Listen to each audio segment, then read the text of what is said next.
As you come up to 10, that is their God. That is 10. That is the hermaphrodite. But if you stop at 9 and you skip to 11, skipping God, then you are a Luciferian. Because 11 is the number of the magician. It's the one step above. Once you have accomplished the tree of life, you are now the magician. You are one above 10. But they're doing it by skipping God. That's the symbolism of 9/11.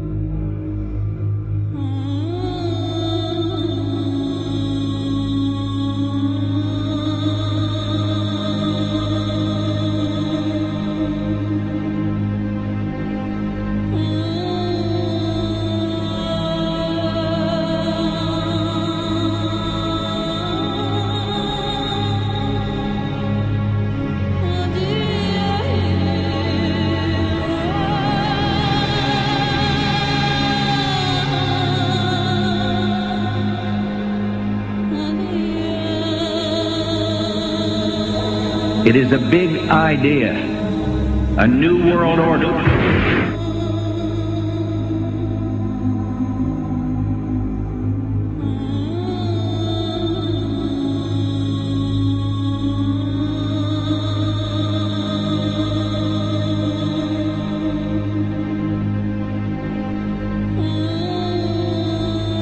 We were on assignment. We were supposed to kill 2 birds with 1 stone.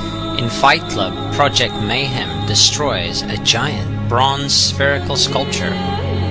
This seems an obvious reference to the sphere at the World Trade Center complex. Trust me. Everything's gonna be fine. In a pivotal scene reminiscent of 9/11, we see the destruction of skyscrapers and the change of a skyline.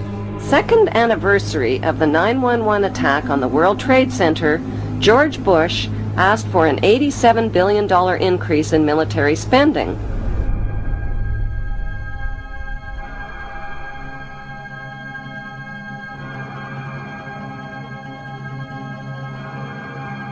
In 1904, Crowley would receive the Book of the Law soon after meditating in the King's Chamber of the Great Pyramid. He claimed he had been contacted by a being called Aiwass. Crowley would also use this symbol in his work. Some of its meanings are said to include a reference to the number 77 in Hebrew and a connection to the god Pan. Crowley made this drawing of a non-human intelligence he saw during a ritual.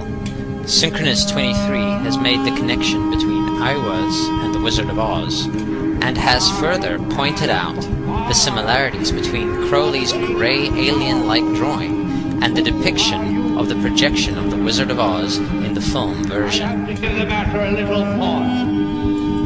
The much overlooked theory has been put forward on the internet that when we are looking at George W. Bush, we are actually seeing Aleister Crowley's grandson. I have suggested that this video footage of George W. Bush reading The Pet Goat, coinciding with the start of the 9/11 mega ritual, is in fact a dedication of the 9/11 mega ritual to the great god Pan by Aleister Crowley's grandson.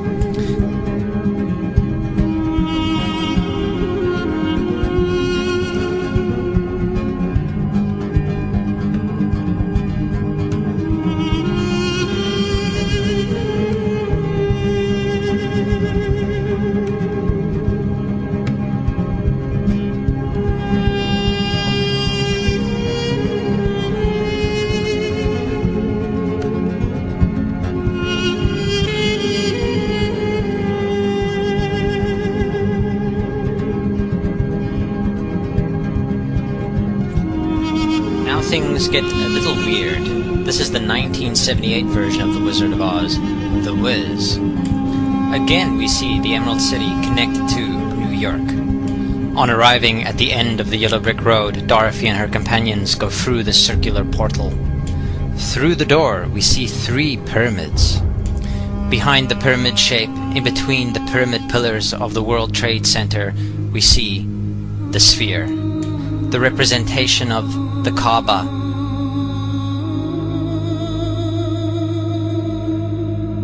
The inhabitants of Oz dance around the sphere in ritualistic fashion.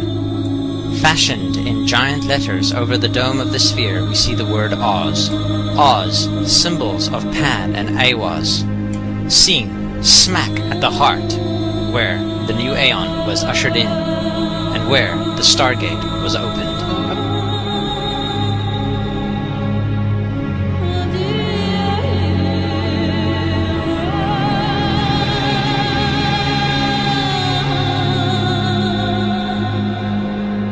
Between the Twin Towers is called the Spherical Caryatid. It was made by artist Fritz Koenig and was nicknamed the Sphere.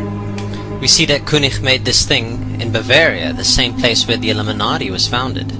The most interesting fact about the placement of the sphere at the World Trade Center Plaza has to be that architect and designer of the World Trade Center, Minoru Yamasaki, intended the plaza itself to be a representation of the Grand Mosque of Mecca, the sphere in particular taking the place of the Kaaba.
So, my friends, it's time you start placing your faith and your dedication to the one and only God, the everlasting creator of everything on earth and in the universe. He is greater than anything our minds can comprehend. Do you know how many times Muslims are required to circle the Kaaba when they visit it? 7 times, each counterclockwise. Would you like to know why? You see, what binds us as humans to this life and to this dimension and to this earth is the limits of time and space. We are bound to this dimension and this reality through time and space. Hence, if one wants to leave this dimension or leave this reality, he needs to break away from time and space. So when you visit the Kaaba and you rotate counterclockwise, what is this practice actually doing? It is literally helping you elevate your soul and elevating yourself to break away from time and space so you can touch something so unique and so beautiful and so powerful that it changes your life forever.